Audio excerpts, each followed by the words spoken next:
Coming this fall, CarPlay will officially receive its largest update and redesign since pretty much its inception back in 2014.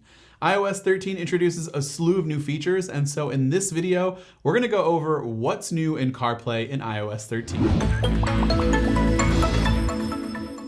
Before we get started, be sure to subscribe and hit the bell to get notifications whenever we share a video. For this video, we're using CarPlay inside of a 2019 Volvo XC40. Huge shout out to Volvo for loaning us the vehicle for this video. The first thing you'll notice is CarPlay's newly redesigned home screen. You'll still have access to the older Apro style home screen that's in the current version, but instead of a traditional home button, the icon will switch between a dashboard icon and an Apro icon, depending on which screen you're in. The new dashboard has a tile-like UI, which will conveniently display the Maps app and shortcuts, potential Siri suggestions, now playing, and any upcoming calendar events. Tapping on them will allow you to interact with the corresponding apps, which brings us into another new feature, a calendar app.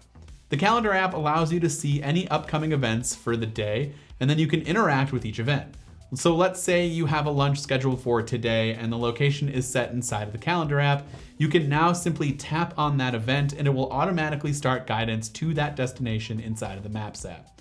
It's pretty useful stuff. The app looks very clean and does not have a lot going on, which is great because we really don't want to distract drivers while using the calendar app. This theme carries out into other redesigned apps like Maps and Music. The Maps app has a slightly updated look and feel to it, but it does take advantage of all the new Maps app features inside of iOS 13, which will give you a much better mapping service with more details for roads, buildings, parks, etc.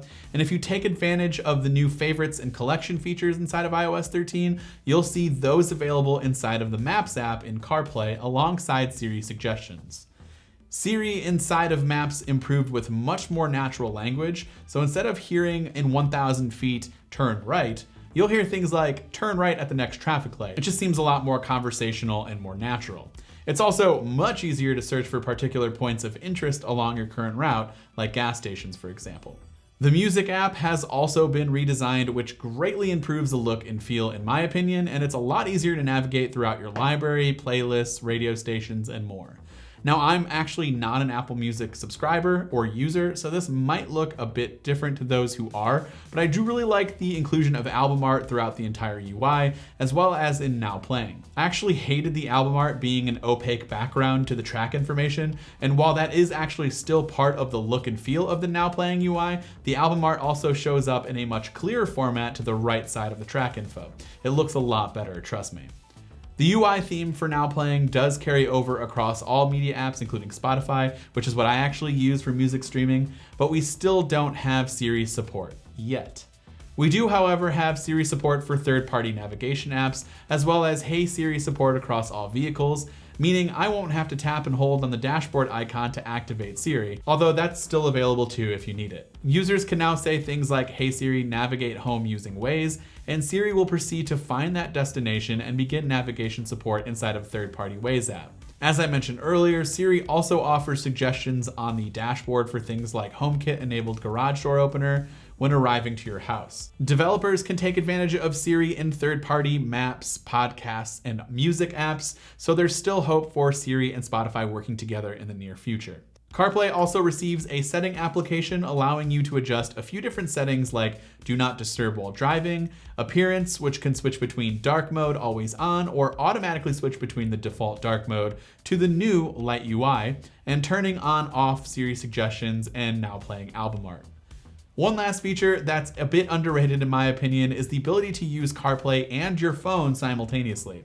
Well, hopefully someone else is using your phone while you're driving, but gone are the days of CarPlay switching out the app automatically to mirror your iPhone. So for example, if I'm inside of the Maps app and I want to switch over to the Music app on my iPhone, it will actually take me out of the Maps app and into the Music app on both my phone and CarPlay. And that's kind of annoying if, say, your passenger wants to change the song and you're looking at Maps, you're actually gonna lose that navigation and it's gonna bring up the Music app and it's a mess. So thankfully we can now use our iPhone and CarPlay at the same time. It's a minor change, but it has a huge impact in my opinion. Overall, CarPlay is a much needed design improvement with a lot of great little updates to the overall look and feel of the UI. I'm really enjoying the new updates so far, and I honestly can't wait to see what developers do to make the CarPlay experience even better in the future. So let us know your thoughts on CarPlay and iOS 13 in the comment section down below. This has been Dan with MacRumors. Thanks for watching, and I hope to see you around in the next video.